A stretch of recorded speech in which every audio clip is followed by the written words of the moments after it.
Welcome to this new podcast series titled Talking Book Publishing with Steve and Tara.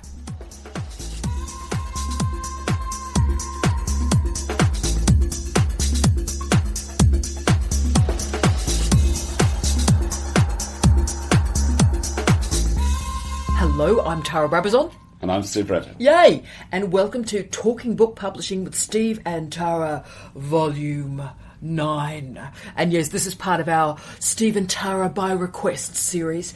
And the next query and question, and again it's a great one, is from our dear colleague Claudia Hunt, who's a real leader, I think, of doctoral candidates, not only in Australia but really around the world. And her leadership with doctoral education on Facebook has made me very, very proud to have her as one of my friends. But she listened to our series, Steve, and she obviously was trying to translate it for her doctoral colleagues and early career researchers.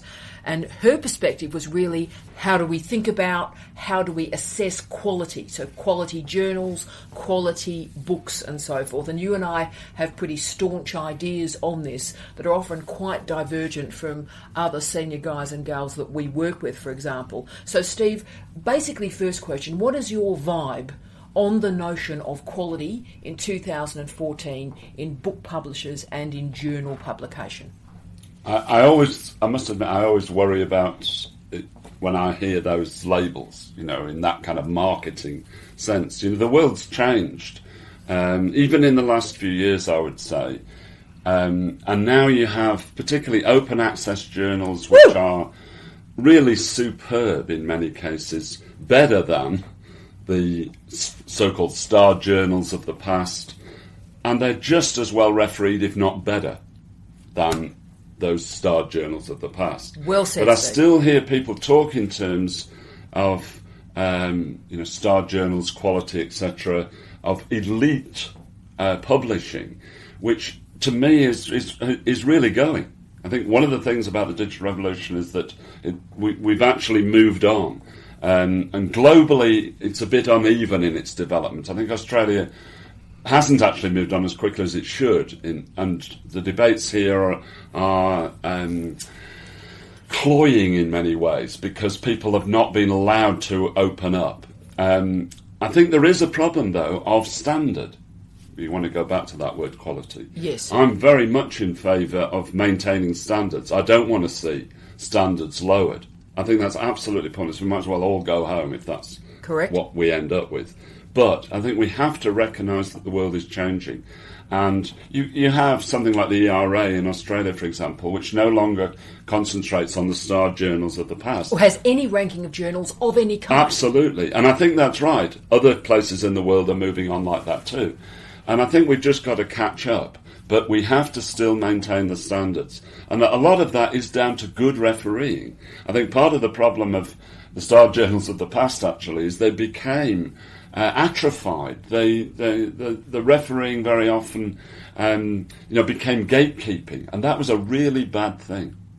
Look, I so agree with you. So many of those journals that we're talking about, particularly if I use cultural studies, which you and I share as a paradigm and an interest, they became basically fodder databases for graduate students from the United States, completely lacking diversity, everything else really. And what I would say about digitisation, Steve, is that the capacity of that now to have all sorts of materials presented, sound, vision, all the rest of it, and as long as the refereeing is in place and it's anonymous, you can be a PhD student, you can be an early career researcher, and quite rightly, you have as much right and ability to be in that journal as Steve and I do. And that is exactly the way it should be. So I don't think we should confuse standards with quality in terms of old-fashioned, reified, print-based journals. The other thing I would also say, Stephen, good on you for doing open access. I only publish in open access journals these days. I don't bother. And of course, open access book publishing is becoming important. But because the old-fashioned publishers are starting to lose their way, dreadful things are starting to happen, like you are having to pay to go through a refereeing process and pay to publish. Now, Steve is shaking his head and his eyes are wide open. I know, I've seen it and I've been involved in it, but I'm horrified. Absolutely horrified. In fact, one of our my former PhD students, Dr. Leanne McRae, hi Leanne, a couple of weeks ago sent me an email saying, this is a great journal, but they want me to pay. And I said, walk away.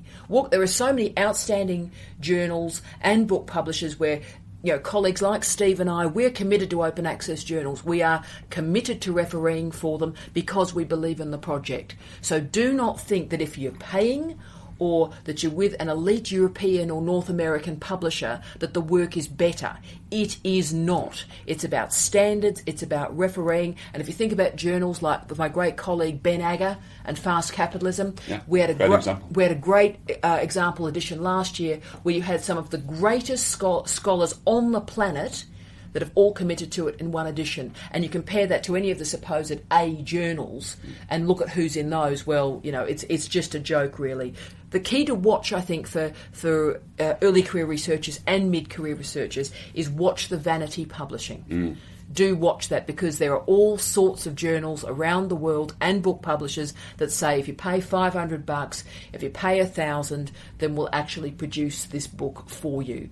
And I would really, really stop that. So digitisation allows a proliferation, allows a richness in publishing that we've never really seen before. Check the refereeing, do not pay, and really do not pay any vanity figure at all at any time. Anything else you can think of, Steve, to help Claudia?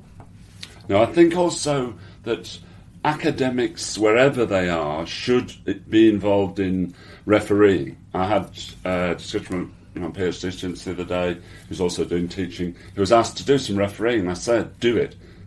I gave him some advice about it, but I also said, do it. This is a community of scholars, and where I see a system of refereeing which is breaking down, I think, with this gatekeeping, I actually think we've got an obligation to be as involved as we possibly can in good refereeing, whether it's open access journals or not, but involved in this new world, which I think will help all of us. I think we've really got an obligation to do that.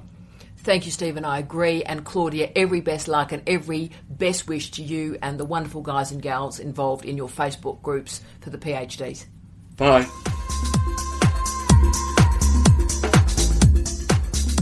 Thank you for listening to this podcast series on Talking Book Publishing with Steve and Tara.